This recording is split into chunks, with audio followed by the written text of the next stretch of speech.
আমি যদি অন্যের জমি ভাড়া নিয়ে আবাদ করি তাহলে এক্ষেত্রে ওসরের বিধানটা কেমন? জি, আপনি যদি অন্যের জমি ভাড়া নেয়া আদায় করেন তখন আপনাকে ওসরটা কে দিতে হবে? ওসরটা আপনাকে দিতে হবে। কারণ আপনি এটা আবাদ করেছেন, আপনি এটা পাবেন। এটা হলো বিশুদ্ধতম মত। আরেকটা মত আছে কিন্তু এটাই মত যে আপনি যেহেতু জিনিসটা উৎপাদন করেছেন এটা আপনাকে দিতে হবে। কারণ ভাড়ার বিষয়টা তো আপনি ভাড়া নিয়েছেন, আপনি কাজ করে যাচ্ছেন। এখন আপনাকেই এটার ফলটা আপনাকে দিতে হবে, ওষুধটা আপনাকেই দিতে হবে।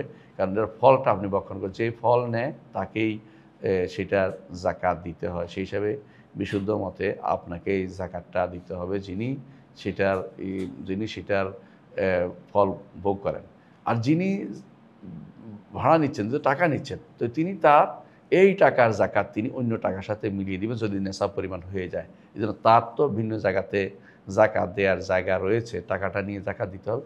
আপনার করতে হবে যেহেতু আপনার যেটা আপনি নিছেন ভাড়া হিসেবে আপনি নিছেন, কাজ করছেন, আপনি ফল পেয়েছেন, ফসল পেয়েছেন, ফসলের যাকাত আপনাকে তখন দিতে হবে।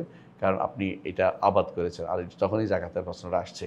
আর উনি তো ফল পাচ্ছেন। আর যদি এমন হয় যে তিনিও আপনি ভাগে নিচ্ছেন তখন সেখানে কিন্তু উভয়কেই যাকাত দিতে হবে অর্থাৎ ওসরটা দিতে হবে। কারণ তিনিও পেয়েছেন, আপনিও পেয়েছেন। আর ফসলের যাকাত ও আতু হাক্কা ইয়াউমা হাসাদিহি, ফসলের যাকাত কিন্তু হাসাদের সময় দিতে হয়। এটা আপনিও পেয়েছেন, উনিও পেয়েছেন। আপনাদের মধ্যে কীভাবে কে পেয়েছেন সেটার চেয়ে বড় কথা হলো ফসলের যাকাতটা কিন্তু দিতে হবে। তবে এখানেও একটা নেসাব রয়েছে। যদিও ইমাম আবু হানিফা রাহমাতুল্লাহর নিকট সেখানে কোনো নসাব নির্ধারিত নয়। তবে আসলে সেখানেও নেসাব রয়েছে। ৭৬২ বা ৬৭২ বা যেটা ৭০০ পর্যন্ত কেজি পর্যন্ত কেউ এটাকে মাসমুর বলেছেন, অর্থাৎ এর আগ পর্যন্ত নেসাব। এরপর একটুকু হইলে তখন যাকাত দিতে হবে।